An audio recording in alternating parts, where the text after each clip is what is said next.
You're listening to the original EER, the home of Elvis music on the web. Elvis Express Radio. Okay, we're now in our special fourth part of this week's Elvis Request Show, where we're going to be listening to Joe interviewing Marty Harrell. Joe. Marty Harrell played trumpet and other instruments in the orchestra for Joe Guercio. And then there were times when Joe Guercio could not make the show or he was ill, then Marty Harrell would take over for Joe. I think everybody's going to enjoy it. You know, it's a different kind of thing. It's not somebody that was in the band, but in the orchestra. And then, you know, exactly, I think it would be cool. I think people really enjoy it. So something a little bit different than we're used to as for interviews about Elvis, and it's another person's experience. Yeah, I think they'll enjoy it. Absolutely. Well, I'm sure they will. Write in, let us know what you think, and if there's any questions you want elaborated on, maybe we can find out. Joe, thanks very much again, and everybody listening, enjoy. Every day is Day with the sounds of Elvis. Join Lee and Joe with a new 3-hour show every Saturday on Elvis Express Radio. And I'm Joe Crine, and I got Marty Harrell with us today. How you doing, Marty? I'm doing great, Joe. Thanks for calling. Marty, where were you born and raised? Well, I was born in Cleveland, Ohio, stayed there about 3 months, but I was actually raised in southern Indiana, in Evansville, Indiana. Okay. Now, what did you want to do when you grew up? Well, actually, from about the 5th grade on, I wanted to play trombone. Okay. And I started in the 5th grade, and it never changed. So, how did you get involved with Joe Guercio? Well, it's a long story, but I started I went to school at Indiana University, in the music school there. And when I left the music school there, I went on the road with Les Elgard's band for about 6 months. And then I was also with the Tommy Dorsey band. Oh, wow. And traveled with them. We put a show together with the Tommy Dorsey band with Frank Sinatra Jr., Helen Forrest, Charlie Shavers, Pied Pipers. Traveled with them about 3 years. Actually roomed with Frank Jr. because we were about the same age. And then I finally settled down in Las Vegas, and then Joe took over the musical coordination for the Hilton when the Hilton bought it from the International, and asked me to join the house band there. And that was in 1969. So that's how I met Joe. So now, were you an Elvis fan? To be honest, when I was younger, no, not really. I was more into big bands and Stan Kenton and jazz and things like that. But I wasn't a big Elvis fan when I was younger until I worked with him. Then I became a huge Elvis fan, knowing his talent. That's funny. Stump Monroe just said the same thing to me. I'm sorry? I just interviewed Stump Monroe.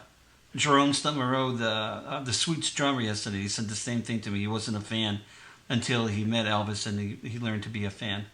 Oh yeah, Stumpy's great. We had a lot of fun together.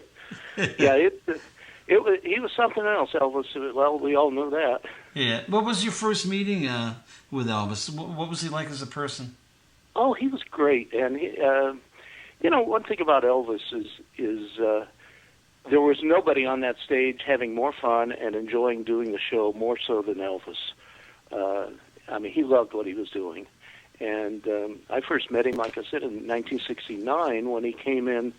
He actually did a show when it was the International Hotel. They taped that.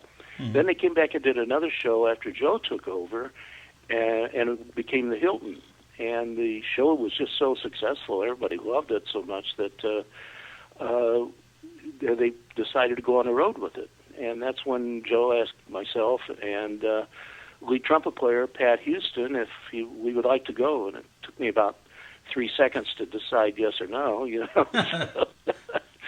And in the very beginning, it was really interesting. It was basically Joe and Pat and I, and we would get a pickup band in the different areas that we would go. Well, that required just a ton of rehearsing, and plus we didn't really have a lot of music at that time. Elvis didn't have a lot of arrangements, so Pat and Joe and I would kind of say, well, let's play this here and let's play that there, and that's kind of how the music all started. Mm-hmm. And then the rehearsals got to be a bit much, so that's at that point Joe said, well, let's take a horn section out of Las Vegas. That's when we started with the Joe Gershio Hot Hilton horns. I was going to ask you about that. Yeah, that's how it all got started. In fact, kind of interesting, just the other day, a very good friend of mine sent me something off of YouTube that somebody had taped us. Instead of just like standing up and taking a bow when Elvis would introduce us, we decided we should play something. So Joe had the Don Hanna, who was just a marvelous arranger who did almost all of Elvis's arrangements. He wrote a short piece for us to stand up and play when Elvis introduced us. Well, it took Elvis by surprise. And anyway, I just saw this the other day on YouTube, and boy, we were something else. It was a good band. Yeah. And right at the end of us playing this short bit while he's introducing us, you can hear Elvis yelling in the background like, yay, wow. He was so excited. Hey, did you ever have one-on-ones with Elvis? I mean, were you able to sit down and just talk with Elvis at all? Well, a few times, not a lot. To be honest, we didn't want to interrupt his privacy, and we respected that. And but yeah, a few times we talked, and it was interesting. He was fascinated by. I played bass trombone, and I added a few low notes into his show, and so we talked about that again, like how I play them, and then good stuff. And, your phone is breaking up wicked. Oh, it is. Yeah. Well, Are you on a? I'm on a landline too. Oh, okay. Well, we'll keep going. Okay. Did you ever receive any gifts or anything like that from Elvis, or no? Not a lot. Well, I'll tell you a very fun story. We did the Aloha from Hawaii TV special, and we actually did a show previous to that kind of checked the venue out, and it happened to be right at my 30th birthday. Elvis found out, so we got over to Hawaii and checked into the Hilton there, the Hilton Hawaiian Village, and I walked into my room, and I'm looking, and here's a big bowl of fruit on the table, and a card says, "Happy birthday, Marty, stay an extra week." That's the type of guy he was. He found out it was my birthday and arranged that. So. Well, that was cool of him. Oh, he was great. And then he gave us. I have a card at home. It's gold-plated card stating that I was a member of the Elvis Presley show. Sure. Yeah, I've seen him. Yeah. Yeah, now, stuff like that. Was it tiring after a while? I mean, because didn't the show get a little repetitive? I mean, that's one interesting thing is like there was with so much energy on that stage that I don't ever remember a show where it can cross my mind. I wish it were over and I'm ready to go back to the room or go home. It was just so much energy and so much fun that we never got tired of doing it. It never did. And I often wonder like what made that show so successful. Why was it so good? And I'm a firm believer that the different facets on that stage it represented almost every type of music you could think of. You had the most phenomenal rhythm section that you could put together. Studio players out of L.A., Ronnie Tutt, who is just incredible. In fact, I think they're still touring with Neil Diamond. And then you have Jerry Schiff on bass. Jerry was just a unique bass player. He didn't just play thump, thump, thump. If you listen to the bass lines, they're melodic. Yeah. And they're kind of a counter melody to what Elvis is doing. And then you have Grundy Arden on piano, who was just phenomenal, a stride piano player, and he was great. And James Burton, if you remember the old Ozzie and Harriet show, sure. When they introduced Ricky Nelson, if you look closely, James Burton was Ricky's guitar player. And then you had the the gospel section, the J.D. Sumner and the Stamps Quartet, and then you had the Sweet Inspirations, the Motown, and then you had the horns, who all of us were jazz and classical trained. So you had all these different facets of music up there, and the main thing is everybody respected everybody else, their talent, because you had the best in the business on stage. So everybody respected each other, and it just kind of was magic. It all gelled together. And Elvis was very unique. He's 8 years I was with him. I never heard him sing a note out of tune or out of place at all. He's a phenomenal singer. And a lot of singers that I've worked with, they listen to themselves, but they don't have a clue as to what's going on in back of them. But Elvis was not like that. If you look closely, when he's performing, he's interacting with the singers and the musicians. He hears things that we play that are out of the ordinary. I did an octave below on some of the stuff, and Pat Houston would play something high, and you see Elvis turning around. He heard all that, and that was one of the unique things about Elvis. Yeah, and let's not forget John Wilkerson, the rhythm guitar. Oh, John Wilkerson, yeah, exactly. He was fantastic. Yeah. Sweetheart of a man. Oh, yes.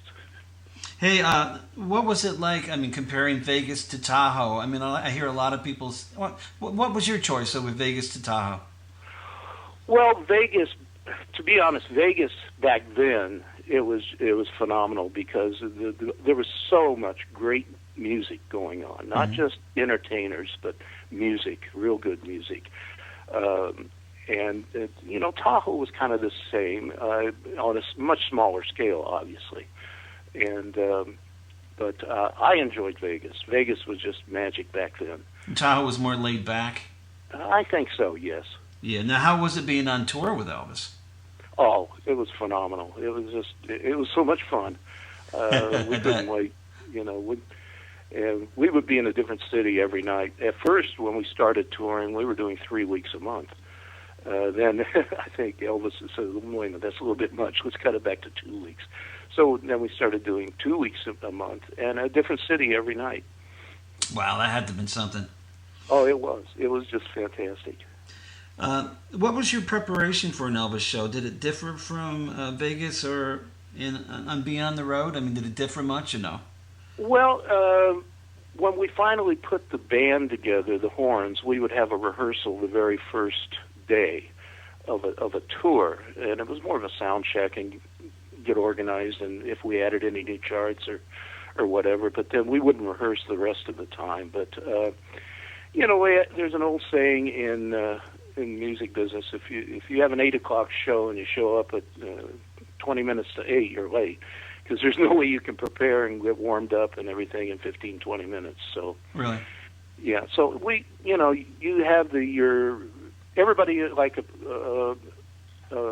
anybody in sports has their own routine that they go through to warm up and prepare and get ready for the show. You just don't go out and sit down and pick your horn up and play. Right.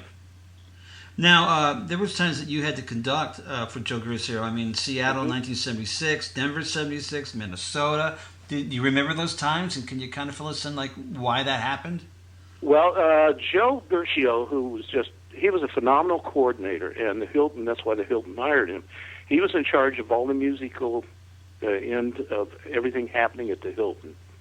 And there were a lot of times when, they needed him there in Vegas at the Hilton to, conduct and also coordinate a lot of the shows, like Gladys Knight and the Pips, and different shows like that. So when they asked him to stay there and be take care of that, that's when I would go out and conduct.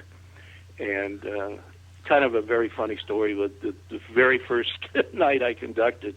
I was nervous, of course. You're conducting for Elvis Presley. God, it was in Baton Rouge. I'll never forget. And I got on the stage, I was on the podium, and we had a routine. I made sure that the sound system, everybody was ready, lights were ready, gave the okay, the horn stood up. All guys had their horns up to their face, and I give the downbeat, and not a sound comes out. I'm waving my arms, and what did I do wrong? and I'm like, oh my God. And so I look over where Elvis is going to come out the curtains, and I see his face peeking through the curtain. He knew about it. They had set me up the whole time. Oh, goodness. So I knew who did it. It was Pat Houston, arranged it, the lead trumpet player. Who was my best friend. And so I got even. We were in Baton Rouge the following night. Now Pat just could not stand the thought of raw oysters. Well, the next night in the same spot, I gave the downbeat. Everybody was playing except Pat. All I could see was him shaking his horn, trying to get this gigantic raw oyster out of his mouthpiece. And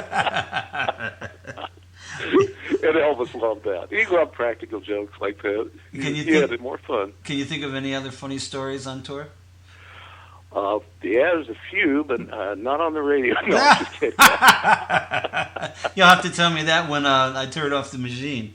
There we go. Well, at another time, I can remember this. The war was going on at the time, the Vietnam War, and so we went to Elvis and said, "Elvis, there's this soldier that would like to meet you. He came in from the war, and yada yada." And he said, "Oh, sure, bring him backstage." Well, we had taken Myrna Smith with the suites, and we got a army outfit and got her hair up and put glasses on her and everything. But went in, and he didn't recognize her at first. He's talking to this soldier from the war, and then everybody started laughing. Oh, good. So, keep going. I'm sorry. Yeah, there was just so much fun like that, And there was a couple of times I remember when Elvis, like I said, we were touring different city every day, and he turned around me during the show. He said, "Marty, where are we?" I said, "We're in Milwaukee." "Oh, it's great to be in Milwaukee." You never got tired of it, though? I mean, to be honest, no, I never got tired of it. It was like really a shocker when he died. All of us wanted it to go on forever. Now, did Elvis ever get tired of it, that you thought? No.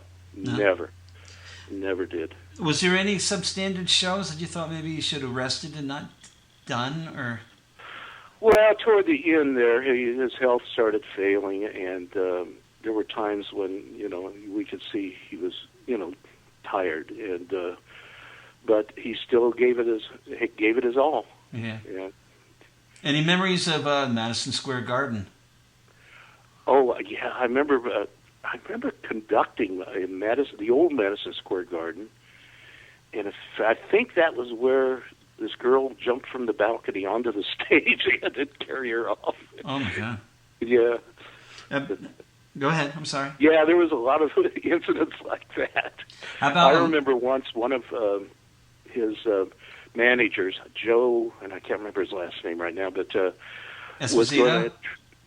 Not Joe Esposito, but one of the other managers, road managers, was going to travel in our plane, because we all had our, Elvis had his plane, Colonel had his, and then we, the singers and musicians, we had our own plane. Okay. And he was going to travel with us instead on Elvis's plane, but changed his mind at the last minute and didn't tell me. So I got security. Elvis had already left and went up to his suite. We're going through all the suite, trying to see if Joe was still up there and all this. So I hear this tapping on a window, and of course, we're on the top floor of the Hilton. And we open the curtains. There is this girl who was on the ledge trying to get in the window of his suite. Oh my goodness! She must have gotten on there from the window washing thing. Something. I have no idea how she got there. Well, we got security and we got her inside, and she was scared to death. Did you? What'd you think about the Aloha from Hawaii concert?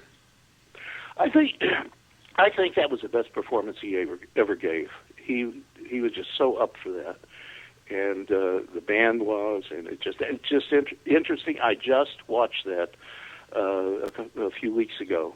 PBS was running it as a fundraiser, and it was the band. He just sounded so great. It was unbelievable, and he looked so good.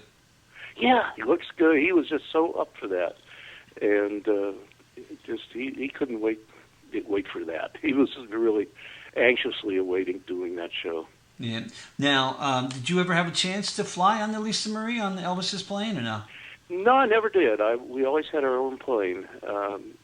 He invited us on there one day just to show us the plane.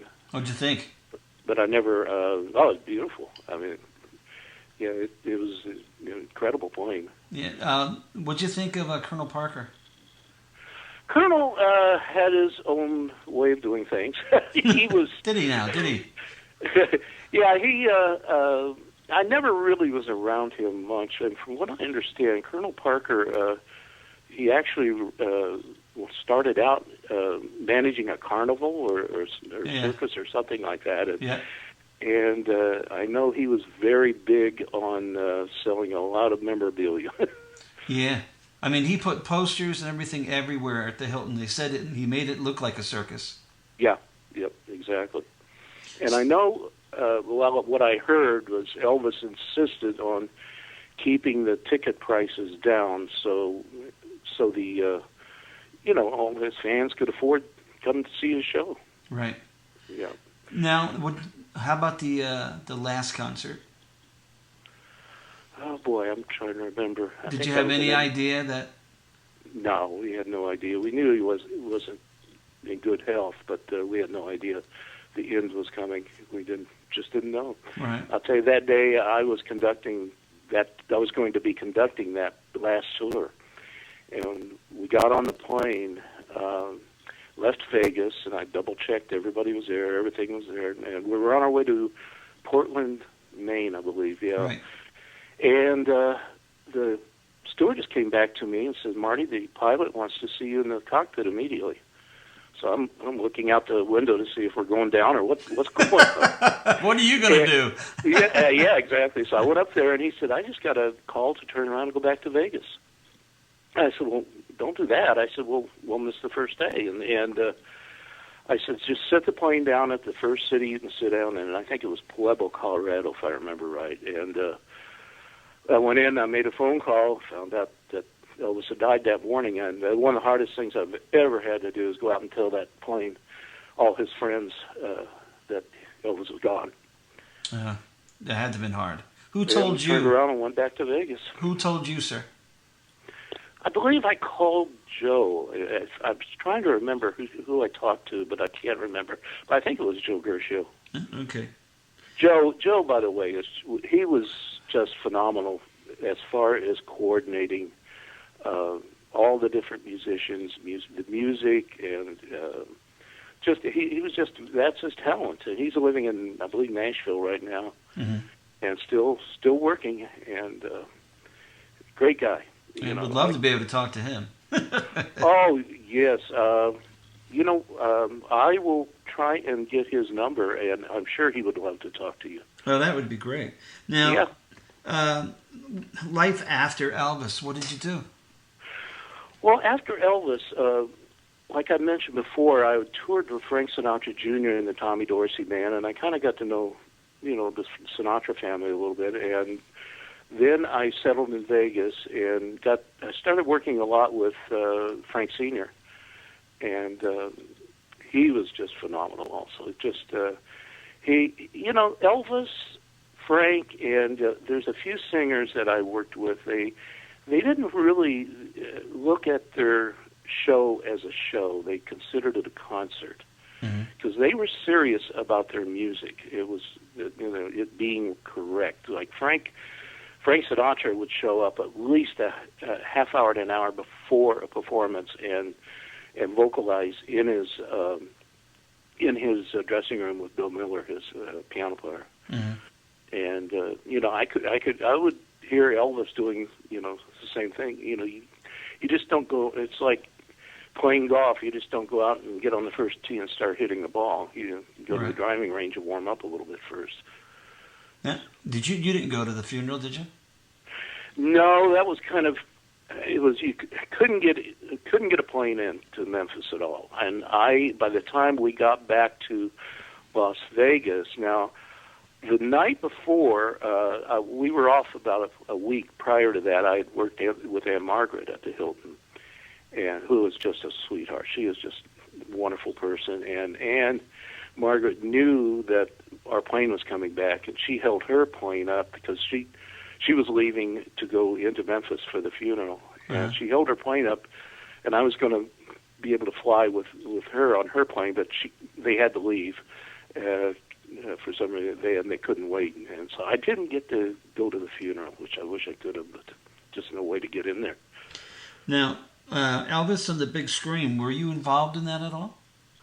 Oh, yeah, that was so much fun. I can't remember what year. It was about 10 years ago or whatever. We got a call from the production company. I guess Lisa Marie and Priscilla put it together, and the production company called, and all the original musicians and singers, and wanted to know if we wanted to go on tour again. And Wow. And I said, yeah, why not? And so we did that. We ended up at Radio City Music Hall, and it was just unbelievable. It was just like it was 40 years ago. It was just so great. Was it hard at all? I mean, with Elvis on the screen, I mean, was it? It looks like it would be a little confusing. I'll tell you, we were on a quick track, and the time was a little, because the time wasn't like a computer.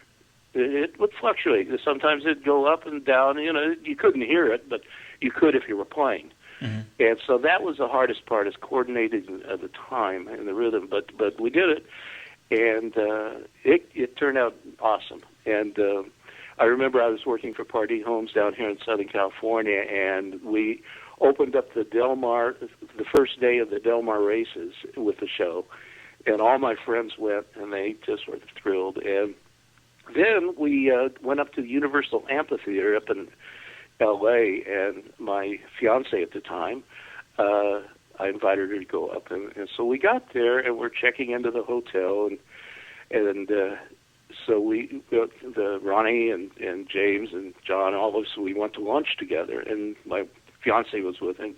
She told me this later. She says, you know, I was looking at these guys, and they're all in their 60s, and I'm going to go to a rock and roll concert, and they're going to be playing. She says, oh, this is going to be awful.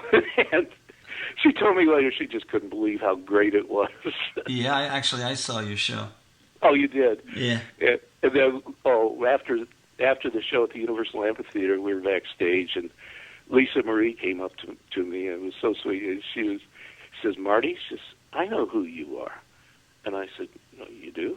And she said, yeah, you were my daddy's favorite trombone player. No, that's cool. Yeah, it was really cool. I thought. What do you think about the everlasting popularity of Elvis Presley? Well, I attribute it to the fact that his music will never die, like the standards, like Frank Sinatra's music. Like he's a legend, and it's a music that will never get old. I would bet any kind of amount of money in 50 years or whenever we'll still be listening to it. And it's just his music isn't just Hound Dog and Blue Suede Shoes and those tunes, like American Trilogy and some of that really heavy songs that he did are just quality music. What was your favorite? I think American Trilogy. I mean, you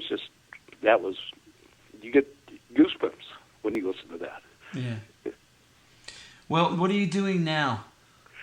Well, I'm retired from the music business, but I've been in real estate for about 25 years now. And I mostly sell new homes. I worked in the San Diego area and in Las Vegas for a builder called Pardee Homes. And I enjoy it. It's, putting people into brand new homes is fun. There you go. I'll tell you, the happiest days of my life were those 8 years I spent with Elvis, without a doubt. I bet there were. Well, thank you for sharing your memories, Marty Harold. I'm sorry. Marty Harold. Yeah, that's no problem. Thank you very much. I enjoyed it.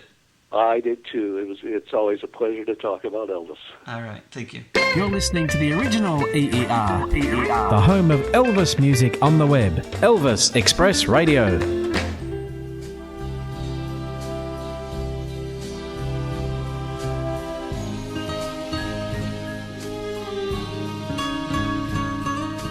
Memories press between the pages of my mind. Memories sweeten through the ages just like wine. Quiet thoughts come floating down and settle softly to the ground like gold of autumn leaves around my feet. I touch them and they burst apart with sweet memories. Sweet memories of holding hands and red bouquets and twilights trimmed in purple haze and laughing eyes and simple ways and quiet nights and gentle days with you. Memories pressed between the pages of my mind. Memories sweetened through the ages just like wine. Memories